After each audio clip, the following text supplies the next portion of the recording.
Welcome to Odisha Post Live. You are watching News Roundup of the day. Here are today's top stories.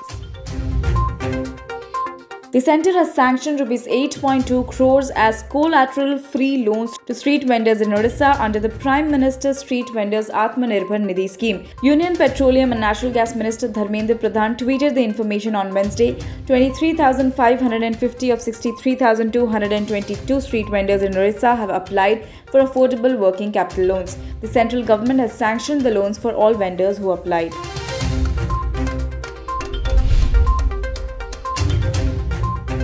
The Odisha government has directed hospitals not to conduct COVID-19 test of deceased patients, said an official on Wednesday. COVID-19 test after death is discouraged to avoid undue delay in release of body and prevent harassment to the bereaved families, said Additional Chief Secretary Health Pradipta Mahapatra in an order.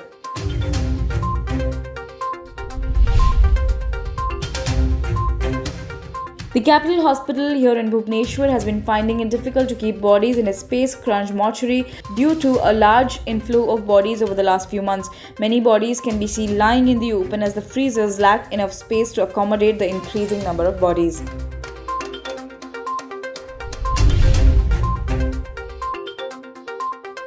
A tribal family of Merumunda village under Kesinga block in Kalahandi district has accused the PWD department of illegally constructing road on their private lands, thereby threatening their only means of livelihood. The family, comprising of 3 disabled brothers of the administration, to save their land.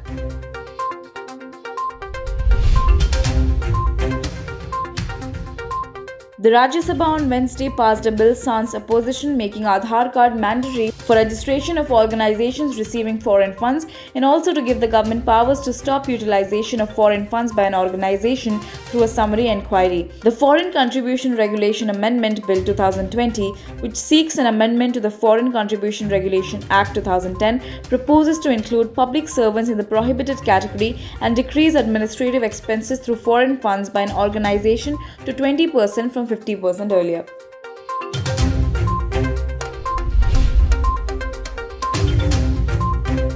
In a shocking revelation, it has been found that the Chinese government is pursuing a Xinjiang-style system of forced labor in Tibet, a region which, though suffering from suppression until now, has not been subjected to such atrocities. A report co-published by the Inter-Parliamentary Alliance on China and international news agency Reuters on a research conducted by its ethnic minority advisor, Professor Adrian Zenz, one of the world's leading experts on the situation facing minorities in the People's Republic of China, has suggested a large-scale Xinjiang program of forced labor in Tibet.